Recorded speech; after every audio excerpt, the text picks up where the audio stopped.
रामचंद्र भगवान की, बागेश्वर धाम की, सन्यासी बाबा की, इंग्लैंड के पागलों की, इंग्लैंड के पागलों की, राम नाम भगवान की, जय जय सीताराम। इंग्लैंड के पागलों की, ऐसे हो ठीक हो ना। पर हम क्या बोले, हम बस ठंडी है बहुत यहाँ ठीक ही है,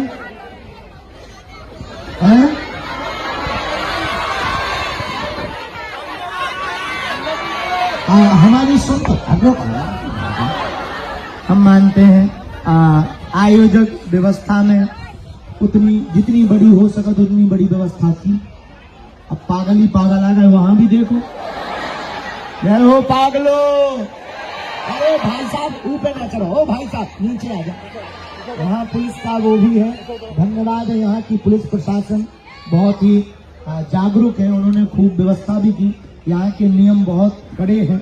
अपनो भारत होता तो हम तो छतों पे टंगवा देते, लेकिन हम क्या बताएं, हम यहीं से सामूहिक अर्जी लगाए दे रहे हैं आपको।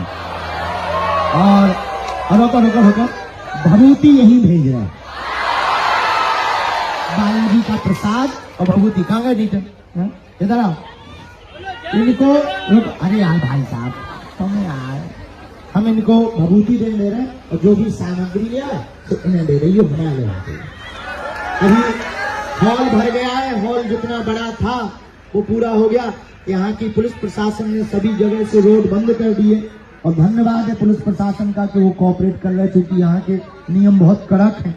आप तो यहीं के निवासी हैं, हम तो पहली बार ऐसे फंसे और हमें कल लग रहा था कि हे भगवान के ऐसा ना हमें वापस भारत इंपोर्ट न कर दिया जाए। हाँ, लेकिन आप लोगों का भाव, आप सबके ऊपर बागेश्वर बालाजी की कृपा बनी रहे, ऐसी हम मंगल प्रार्थना कर रहे हैं। और इस बार तो गलती हो गई तो I am very very sorry, लेकिन हम अगली बार जो भी आयोजन करवाएंगे उनसे अब हम हॉल में नहीं, अब सीधा ग्राउंड में करेंगे। तो क्या बताएं, लेकिन अब यहाँ की मजबूरी है। और आप सबको भारत हिंदू राष्ट्र की जय। आप सब जागे रहो। दूसरी बात, पर्चा तो बहाना है, असलियत में पूरी दुनिया में रह रहे हिंदुओं को बागेश्वर बालाजी का बनाना है। आप उससे नीचे उतर आओ। ओ कक्का नट कटा आदि के लगे,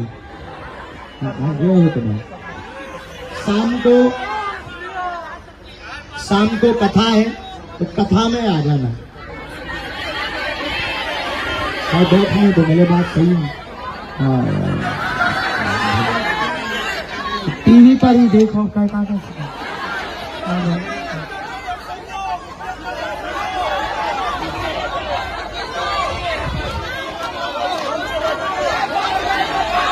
अर्जी लगाए दे रहे हैं, अर्जी तो लगाए दे रहे हैं, लेकिन अब आने का कैसे बनेगा, अभी यहाँ का नियम हमें पता नहीं।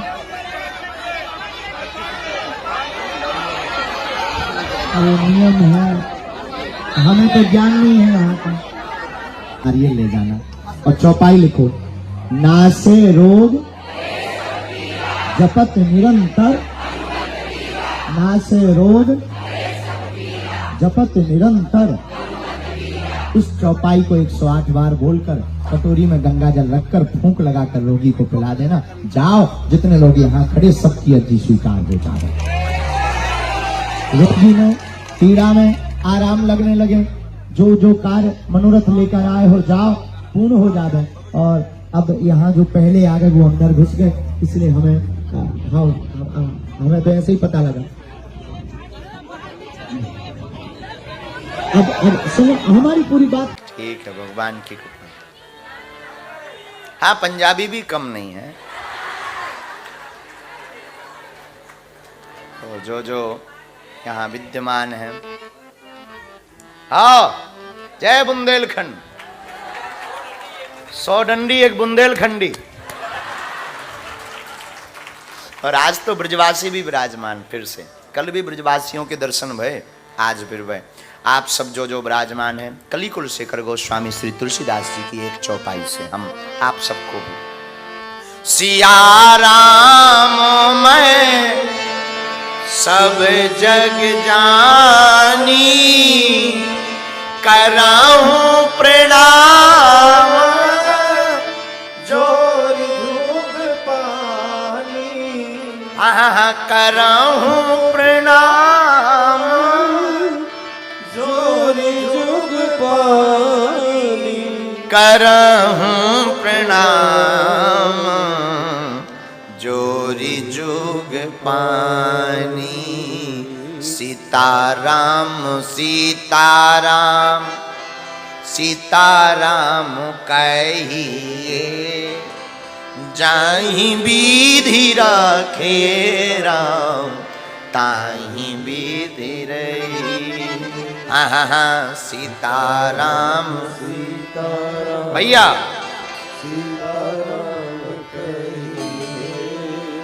जाहि विधि राखे राम ताहि विधि रही। साधु जी, अरे ओ साधु जी, जय श्याराम।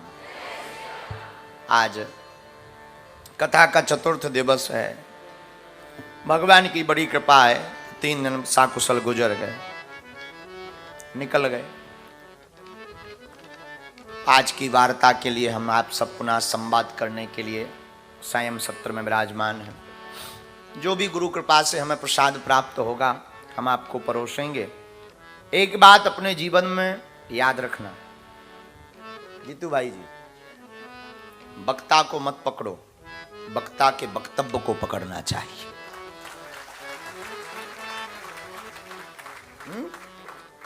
वक्ता को पकड़ोगे तो बिखर जाओगे, वक्ता के वक्तव्य को पकड़ोगे तो निखर जाओगे। और हम लोग भूल एक ही करते हैं, हम लोग वक्ता को पकड़ते हैं। साधु कहते हैं वक्ता को मत पकड़ो, वक्तव्य को पकड़ो। अन्न का कण, संत का क्षण व्यर्थ नहीं जाना चाहिए। जो अन्न के कण को और संत के क्षण को संजो करके रख लेता है, उसका सदुपयोग कर लेता है, अपनी जिंदगी में 4 चांद लगा लेता है। क्योंकि आग लगी आकाश में, झरझर गिरत अंगार, संत न होते जगत में तो जल मरता संसार। साधु बहुत ऊंची चीज होती है, माफ करना। साधु बनना सरल है, होना बहुत कठिन है। बाप जी, बनना तो बहुत सरल है, माला पहनो, टीका लगाओ, साधु तैयार। भगवा रंग के कपड़े, 2.5 किलो माला, 3 एकड़ में चंदन, साधु तैयार। बनना बहुत सरल है, हो जाना बहुत कठिन है। स्वभाव लाना बहुत कठिन है। लेकिन साधु कौन है? जिसने अपने आप की इंद्रियों को साध लिया, वो साधु। संत कौन है? जिसके पास जाते ही समस्याओं का हो जाए अंत, उसी का नाम संत। पता लगे कि संत खुद समस्या में फंसे हैं, अब तो बजरंगी बली बचाए। लालची गुरु लोभी चेला, चले नरक में ठेलम ठेला। साधु जिसके पास जाते ही, याद रखना मेरे पागलों और इंग्लैंड के पागलों, जिस दिन तुम्हारी जिंदगी में बसंत आती है तो तुम्हारी प्रकृति मुस्कुराती है, और जिसकी जिंदगी में संत आता है उसकी संस्कृति मुस्कुराती है। संत का आना बहुत जरूरी है तुम्हारी संस्कृति को मुस्कुराहट के लिए। संत का होना जरूरी, और तुम्हारी जिंदगी में संत का आना भी जरूरी। जैसे ऋतुओं में बसंत का आना जरूरी है, बसंत के बिना ऋतु में मजा ही नहीं। ऋतु में हो बसंत ना हो, न शीत न घाम। बसंत का मतलब न शीत न घाम, और संत का मतलब न सुखम न दुखम। माई बाप, आज की चर्चा हम साधु चर्चा से शुरू करेंगे, क्योंकि कल सत्र की जो चर्चा ब्राह्म की थी, गाधी तनय मन चिंता व्यापी, गाधी तनय मन चिंता व्यापी,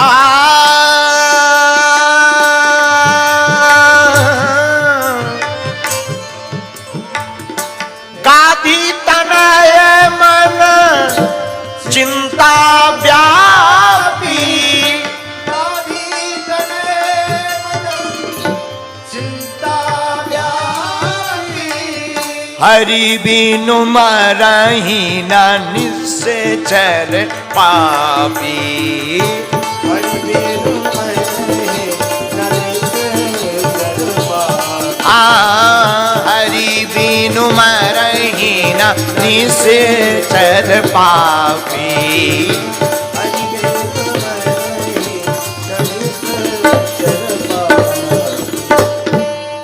संत समस्याओं का समाधान देता है। दूसरी बात, जिसके पास समस्याओं का समाधान हो वो भी संत है।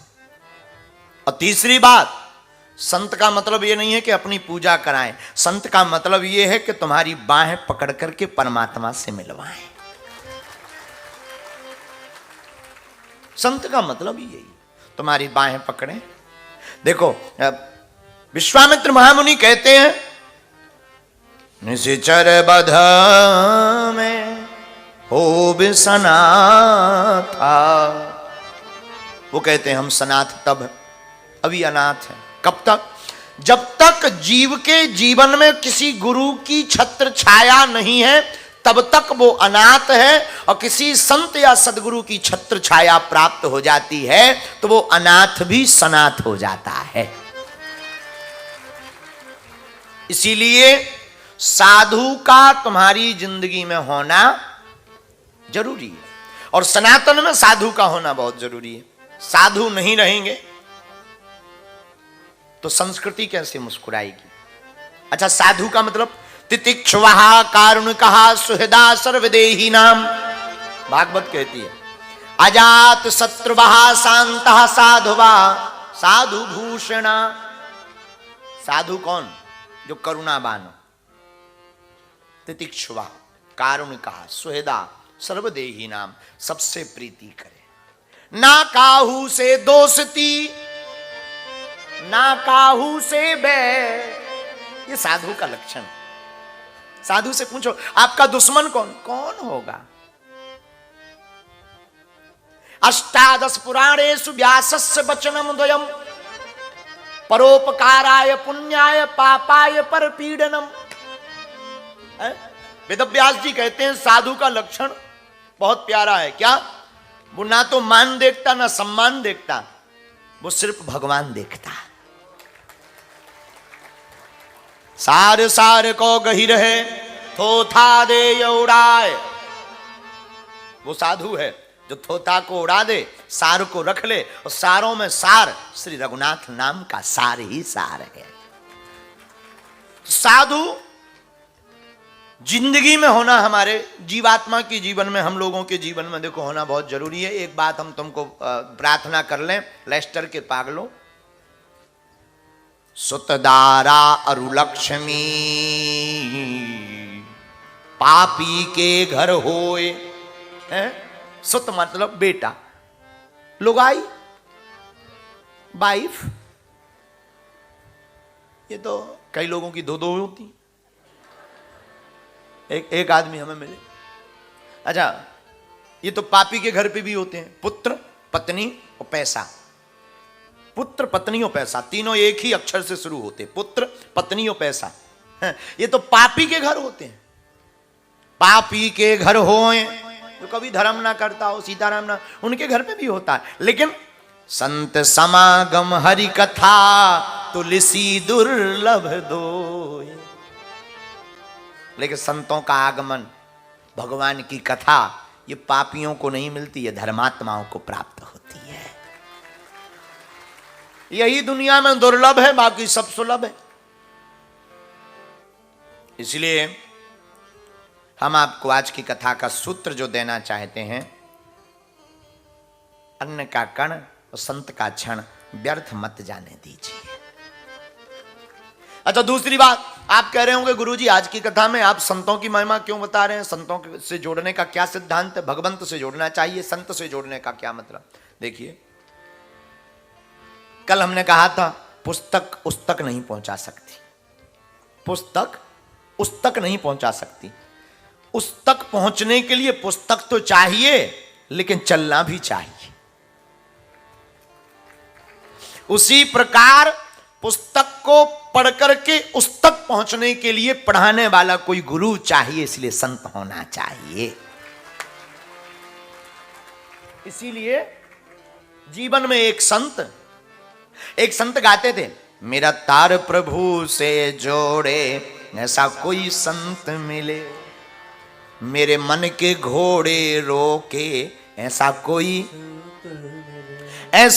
संत मिले, ऐसा कोई गुरु मिले, हाँ ऐसा कोई संत मिले, ऐसा कोई गुरु मिले, मेरे मन के घोड़े रोके ऐसा कोई, कैसा, मेरा तार प्रभु से जोड़े। लेकिन परमात्मा से मिलाने का काम महात्मा का है, महात्मा ही परमात्मा से मिला सकता है, लेकिन महात्मा से मिलाने का काम मां का है। महाराज जी, परमात्मा से मिलाने का काम महात्मा का है, लेकिन महात्मा से मिलाने का काम भी तो मां का है। मां जन्म नहीं देगी, मां परिचय नहीं कराएगी, तो महात्मा से कौन मिलेगा। अब आजकल की माताओं से तो हनुमान जी बचाएं। आजकल की माता, बेटा बिस्कुट खा जा वरना बाबा खा जाएगा। बताओ, जैसे बाबा बिस्कुट का भूखा हो, तुम्हारी पार्ले जी का जय हो माता जी, हैं बताओ। एक माता जी हमने देखा, वो गा रही थी, कौआ मामा आएगा।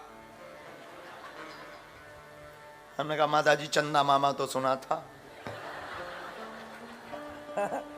लेकिन अब ये नहीं बताएंगे कि वो गुजरात की थी कि नहीं, ये बात अलग है, ये नहीं बताएंगे। हाँ थी तो मुन्नी बहन। तो बताओ, हमने तो आज तक तो सुना था चंदा मामा आएगा, लेकिन वो गा रही थी, गोद में छोटा सा बच्चा ली, कौआ मामा आएगा, दही पकौड़ी लाएगा, उनका आँख ही खा जाएगा। उनका दही पकौड़ी क्यों, ये तो कौआ आएगा तो आँख खा जाएगा। अब बताओ, ऐसी माता जी को समझाएं क्या, जब बच्चों को ही कौआ मामा बता रही, जब बच्चों को बचपन में ही कौआ मामा है ऐसा समझाएंगी, तो बच्चे भी क्या कम होंगे।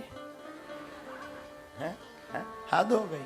तो माँ का धर्म क्या है, माँ का धर्म है संस्कार देना, माँ का धर्म है महात्मा से जोड़ देना, महात्मा का धर्म है परमात्मा से मिला देना। इसीलिए परमात्मा से मिलने के लिए महात्मा जरूरी है, पर महात्मा से मिलने के लिए मां भी तो जरूरी है। सिद्धांत कहता है, सूत्र कहता है कि हमें मां बाप का कल की जो चौपाई है उसको जीवन में आत्मसात करना चाहिए। कॉपी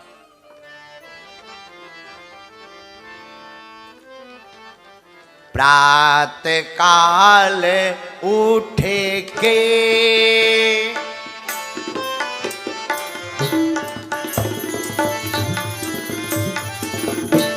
कल की चौपाई,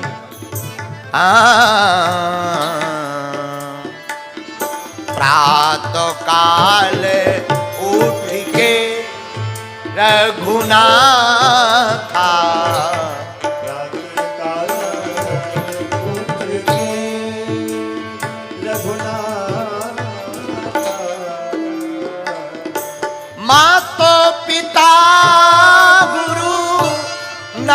वही माता, मात पिता गुरु ना वही माता, मात पिता गुरु ना वही माता, मात पिता गुरु ना वही माता, मात पिता गुरु ना वही माता, मात पिता गुरु ना वही माता।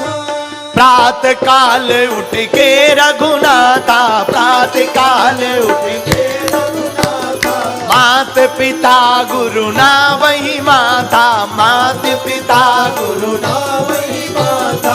श्री राम जय जय राम, श्री राम जय जय राम, हाँ श्री राम जय राम, श्री राम जय राम, जय राम जय जय राम, श्री राम जय राम जय जय राम। हाँ प्रातः काल उठ के रघुनाथा,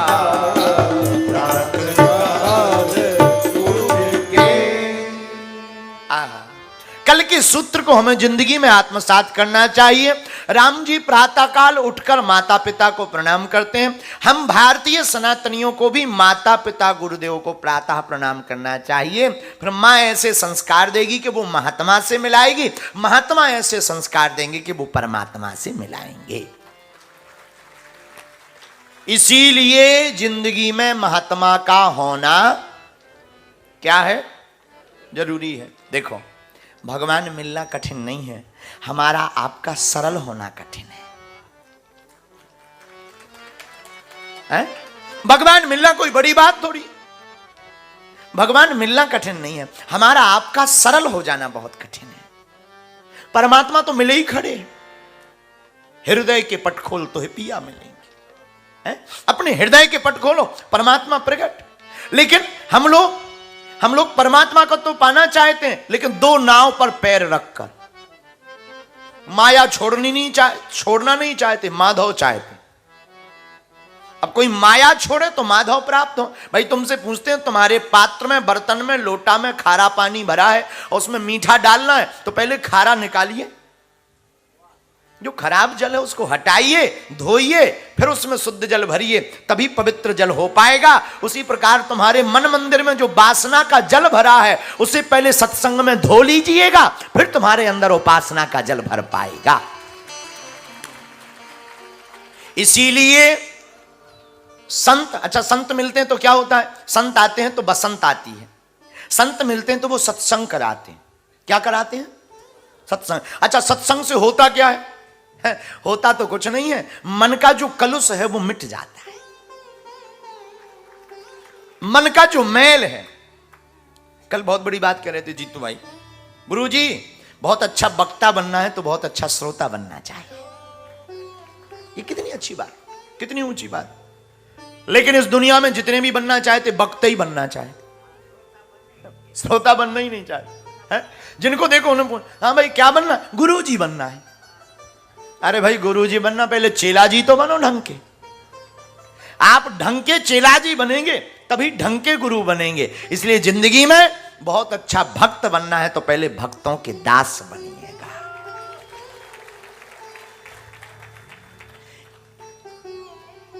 साधक कहते हैं, एक कथा हमें याद आती, वृंदावन की कथा है। महाराज जी बैठे हैं तो ब्रज की याद आई। आहा धन्य है भगवान, कितने दयालु। लोग कहते भगवान होते कि नहीं होते, हम कहते भगवान होते नहीं हैं। होते नहीं ये बात ही छोड़ो, देखने की दृष्टि है हमारी। देखो जिसके अंदर कुमति होती है उसे भगवान में भी पत्थर दिखाई पड़ता है, जिसके अंदर सुमति होती है उसे पत्थर में भी परमात्मा दिखाई पड़ता है। अब आपकी नजर है, कौन सी नजर आपने पाई? जो नजर आपको मिली होगी, जो नजर आपने रखी होगी। भाई चश्मा का कमाल है, जिसका चश्मा हरे रंग का होगा उसे सब कुछ हरा ही नजर आएगा। जो काला, हमने अभी परसों नरसों काला चश्मा पहना, हमें को महाराज जी भी काली नजर आए। अब तब इसका मतलब ये थोड़ी कि महाराज जी काले हैं, काले भाई वो तो चश्मा का खेल है।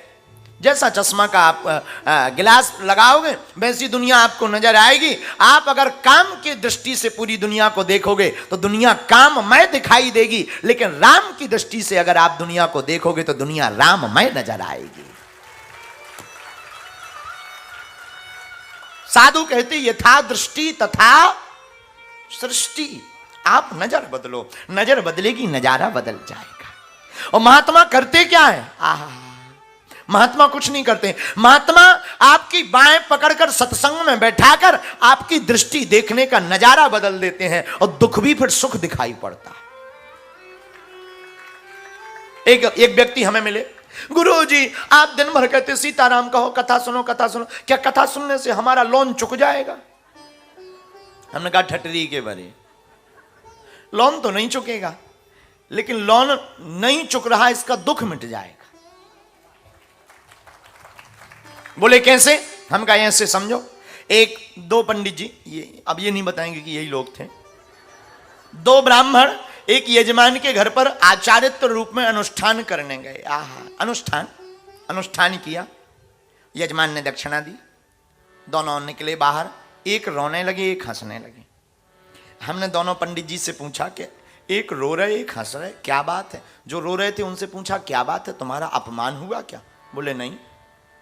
हम कहा सम्मान? बोले समान हुआ। फिर हमने रो क्यों रहे? क्या तुम्हें दक्षिणा कम मिली? बोले नहीं, समान मिली। तो हमने कहा क्या बात है, तुम्हें भोजन नहीं दिया गया क्या? बोले नहीं, भोजन दोनों को समान दिया गया। तो हमने कहा पर एक ही यजमान पर एक जैसी दक्षिणा पाई, एक जैसा भोजन, एक जैसा सम्मान पाया, एक रो रहे एक हंस रहे, क्या बात है? ब्राह्मण बोले, जो रो रहे थे वे बोले हमने सोचा अमीर आदमी है 5,000 पाउंड देगा, लेकिन इसने तो 50 पाउंड में ही निपटा दिया। हमने दूसरे से पूछा तुम हंस क्यों रहे? अरे बोले हमें पहले ही पता था अमीर जरूर है, कंजूस है, 25 देगा पर 50 दे दिए। अब बताओ, दोनों एक ही जगह गए, एक रो रहा है एक हंस रहा। यही हमारी दृष्टि का खेल है कि अगर हमने पहले से अपेक्षा ज्यादा रखी और कम मिलेगा तो रोना पड़ेगा। अपेक्षा बिल्कुल ना रखो और जो प्राप्त हो जाए फिर वही पर्याप्त हो जाएगा। जो प्राप्त हो जाए वही फिर पर्याप्त। हम दुनिया में लंदन कई लोग कमाने आते हैं, हम लंदन जाएंगे, बड़ी बड़ी गाड़ियां लेंगे, बड़े बड़े मकान लेंगे, 1000 पाउंड के मिलियन के मालिक बन जाएंगे, नहीं बने तो रो रहे। और कुछ लोग लंदन आए, भाड़ में गया कुछ नहीं, भोजन तो चलेगा, और उन्हें यहाँ आके कार भी मिल गई तो वो संतुष्ट हैं। यार भाड़ में गया, कल तक तो भूखे मर रहे थे, आज इतना ही बहुत है। लोग हमें मिलते, बोले गुरुजी आपको टेंशन क्यों नहीं रहती? हम कहा टेंशन इसलिए कल तक किराए के लिए नहीं थे, आज भगवान की कृपा से किराए हमें देना नहीं पड़ता, दूसरे देते हैं। अब टेंशन किस बात का ले? अब टेंशन किस बात? कल तक हमें जाने किसी यजमान के घर पर, पहले भी हम यही काम करते थे जो आज कर रहे हैं, सत्यनारायण भागवत कथा दरबार लगाना, पहले जाना पड़ता था तो टेंशन रहती थी, भाई किसकी गाड़ी पे जाएंगे, कैसे जाएंगे, कौन ले जाएगा, लेट ना हो जाए। अब हमारी टेंशन नहीं है, यजमानों की टेंशन है कि गुरुजी कैसे आएंगे। अब बताओ, अब प्रसन्न रहे तो रोए क्या? इतना दिया सरकार ने मुझको, जितनी मेरी औकात नहीं, ये तो कर्म है उनका, वरना मुझ में कोई ऐसी बात नहीं। तो महात्मा करते क्या? महात्मा यही तो करते हैं। महात्मा के पास जाने से देखने का नजारा बदल जाता है, देखने की दृष्टि बदल जाती है। इसलिए महात्मा का जिंदगी में होना बहुत ही, देखो भाई परमात्मा का भी होना जरूरी है। मां, महात्मा और परमात्मा, 3 सूत्र। एक बात और फिर बता के हम वो कथा आपको जो एक आदमी मर गया, मरते मरते उसने वसीयत लिखी कि हमारी संपत्ति का आधा हिस्सा बड़े बेटे को दिया जाए, आधे हिस्से का 5वां हिस्सा छोटे बेटे को दिया जाए और चौथा हिस्सा बेटी को दिया जाए। मर गया, लेकिन मर गया आफत कर गया। आफत क्या कर गया कि जैसे ही वो मरा, संपत्ति के नाम पर 19 ऊंट। अब कहा कि भाई बंटवारा करो, पंचायत बैठी बंटवारा के लिए। अब 19 ऊंट का बंटवारा क्या करें? अब लिखी था वसीयत में, पहली लाइन लिखी थी कि आधा हिस्सा बड़े बेटे को दिया जाए। अब 19 का आधा क्या करें? या तो एक ऊंट को काटना पड़ेगा। किसी ने सलाह दी कि भाई ऊंट मत काटो, वो जीव है और काटने से बंटवारे का कोई मतलब नहीं, एक काम करो ऊंट बेच दो। लेकिन उसमें लिखा था कि बेचा नहीं जाएगा। तो कहा ही और नैया पत, मर तो गया पर आफत कर गया। और कुछ लोग ऐसे होते ही हैं, तो मर जाते हैं पर आफत कर जाते हैं। फिर क्या, बड़ी परेशानी के बाद बैठी पंचायत, सुलह चल रही, कोई उत्तर नहीं निकला। एक आदमी ऊंट से, गुजरात का चंगीलाल, समझदार आदमी, ऊंट लेकर चला जा रहा था। बोले क्या बात है? बोले भाई हम लोगों का बंटवारा नहीं हो रहा। अरे बोले जो मरे वो हमारे मित्र थे, हम बंटवारा करवा देते। बोले अभी कितने ऊंट हैं? बोले 19। बोले एक हमारा ले लो। कितने हो गए? 20। अब बोले वसीयत की पहली लाइन क्या है? बोले आधा बड़े बेटे को दिया जाए। तो 20 के आधा कितना होते हैं? 10। ये बड़े बेटे को दे दो। अच्छा 5वां हिस्सा छोटे बेटे को दे दो। तो 5वां हिस्सा क्या होता है? 1/4 हिस्सा छोटे बेटे को दे दो। तो कितने होते हैं? 5। तो कितने हो गए? 10 और 5, 1/4 हिस्सा दे दो बेटी को। 4 उसको चले गए। बट कितने गए? बचा कितना? बोले ये हमारा वापस कर दो।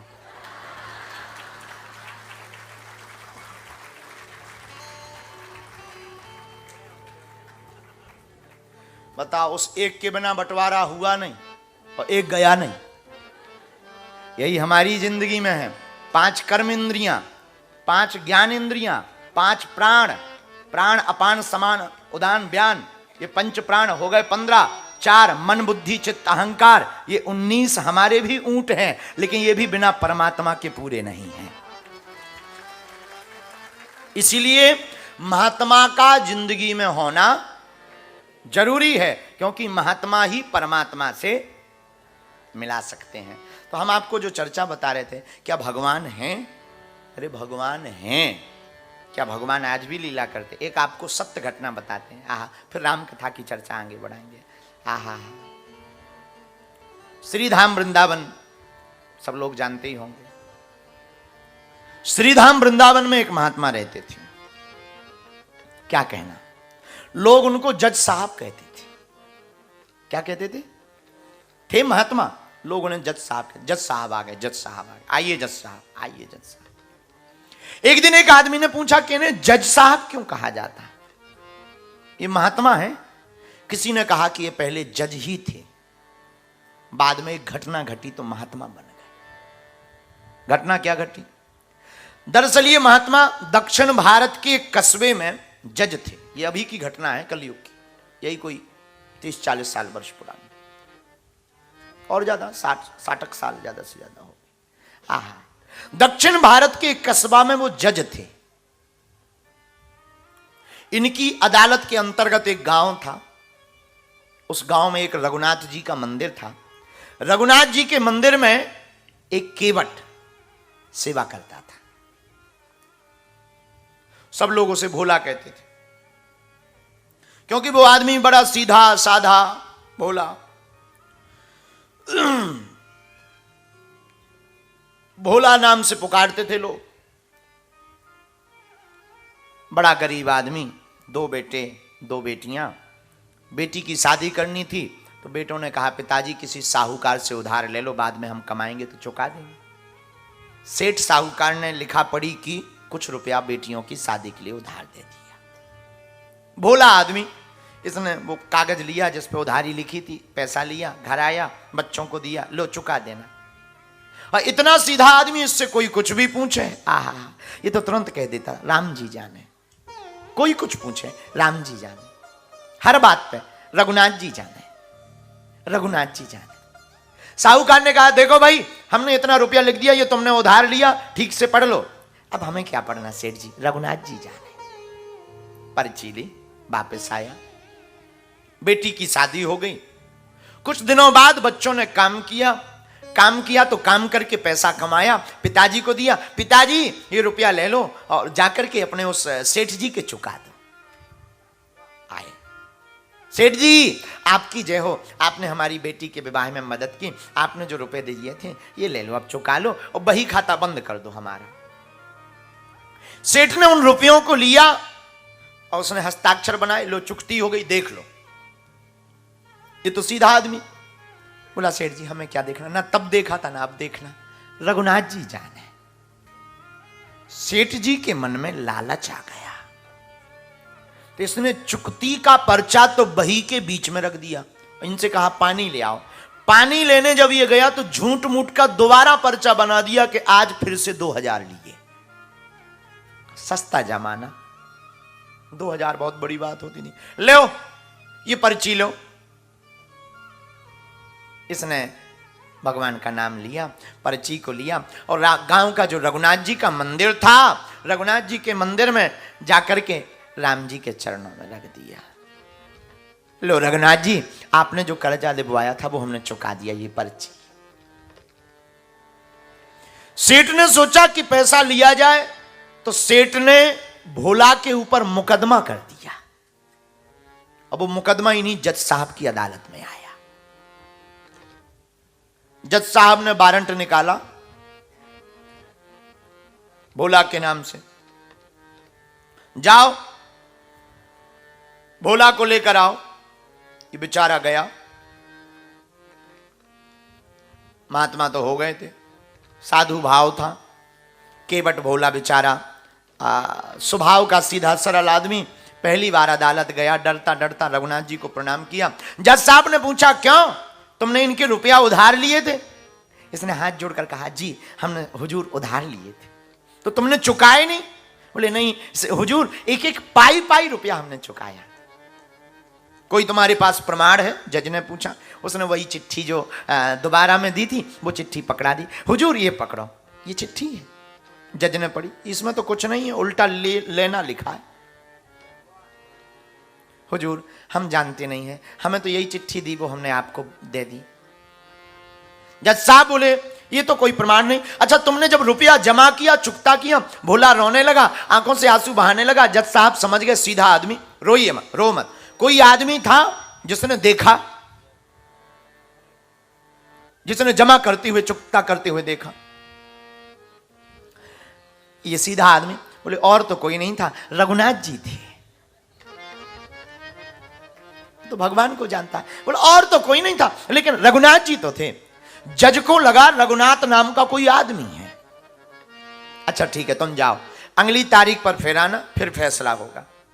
जब ये चले गए, जज ने अपनी जेब से रुपया खर्च करके रघुनाथ नाम का संबंध काट दिया कि अगली तारीख पर गवाह के रूप में रघुनाथ जी को लाया जाए।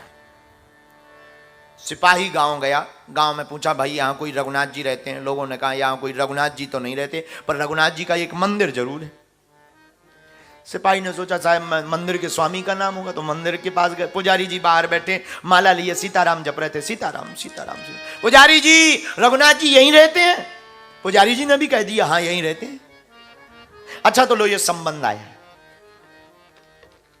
पुजारी जी ने सोचा जब भगवान ने बुला ही लिया तो हम क्यों लौटाए। पुजारी जी ने हस्ताक्षर कर दिए, संबंध हाथ में लिया और जाकर राम जी के चरणों में रखकर कहा कि आज तक फूल माला तो बहुत आए, कपड़े तो बहुत आए, आपके चरणों में आज पहली बार अदालत से बुलावा भी आया है। आहा, राम जी के चरणों में वो संबंध रख दिया। कुछ दिन बीते, डेट नजदीक आ गई। नजदीक आई डेट, तो जिस तारीख को गवाह प्रस्तुत होना था, पुजारी जी कि यहां वो केवट भोला काम करता था, बेचारा भोला काम करता हुए रोते हुए पूरी बात बताने लगा। पुजारी जी बोले रो मत, भगवान कोई ना कोई लीला करेंगे। आंखों में आंसू भरे भोला पहुंचा लगा राम जी के दरबार में। पुजारी जी उसकी दशा देख करके राम जी की तरफ देखकर कहते हैं हरि बिनु संकट कौन मिटाए। रघुनाथ जी इसका कोई नहीं है तुम्हारे अलावा। भोला से कहा भोला कल तारीख है, तुम आज ही निकल जाओ, कहीं लेट ना हो जाओ, एक दिन पहले निकल जाओ, अदालत के बाहर ही सो जाना, सुबह तुम अदालत में। भगवान कोई ना कोई लीला करेंगे। पुजारी जी की बात मानकर भोला ने राम जी को प्रणाम किया। हम जा रहे, कल आपकी गवाही है। प्रणाम करके भोला चला गया। बोला तो चला गया। दूसरे दिन रोज तो पुजारी जी 5 बजे 4 बजे मंदिर में जाते थे, आज 2:30 बजे सुबह 3 बजे ही पहुंच गए। स्नान कराया, आज नए कपड़े पहनाए। आज पहली बार हमारे प्रभु घर से बाहर अदालत जाएंगे। आंखों में आंसू भर करके राम जी को स्नान कराकर कपड़े पहनाकर राम जी से हाथ जोड़कर कहने लगे, प्रभु और दुनिया वालों के तो सबको ही है, पर याद रखना भोला की कहीं भोला का भरोसा न टूट जाए, उनका आपके अलावा कोई और नहीं है, उनका आपके अलावा कोई और नहीं है। और पुजारी जी ने स्नान कराए, जल्दी से कलेवा बनाया, आज खा के जाना, अदालत में पता नहीं कितनी टाइम लग जाए। भोजन बनाए। हरि बिनो संकट कौन मिटावे, हरि बिनो संकट कौन मिटावे, हरि बिनो संकट कौन मिटावे, हरि बिनो संकट कौन मिटावे, साधनहीन दिन में जाऊं, साधनहीन दिन में जाऊं कहीं के द्वार, ओ जाऊं कहीं के द्वार, हरि बिनु संकट कौन मिटावे, हरि बिनु संकट कौन।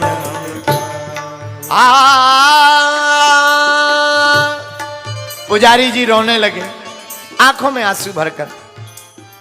भगवान को कलेवा कराया और कलेवा कराकर परमात्मा रघुनाथ जी के चरणों में फूलों को रखा और संबंध निकाल कर दिया। ये है आपके नाम से आया था, आज केवटवा के गवाह बनकर के पहुंच जाना, और अगर आज आप नहीं गए तो केवट का भरोसा टूट जाएगा। दीनानाथ अनाथ का भला मिला संयोग, और यदि अब तारोगे नहीं तो हंसी करेंगे लोग, हरि बिन संकट कौन मिटावे, हरि बिन संकट कौन मिटावे। भगवान को प्रणाम किया, प्रसाद लगाया, भोजन रखा। एक पोटली में भोजन पुजारी जी ने बनाकर भगवान के बगल में रख दिया मंदिर में। आज जाओगे अदालत में भूख लगाएगी, ये खा लेना। और रोते रोते आरती की, पर्दा बंद कर दिया। आज कह दिया आज दर्शन नहीं होंगे मंदिर के। भगवान बाहर गए।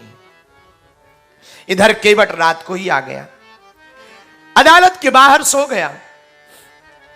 अदालत के बाहर सोया, प्रातः काल हुई, 10 बजे के बाद अदालत खुल गई। दिन में जज साहब आए, केस की फाइल उठाई गई। साहूकार भी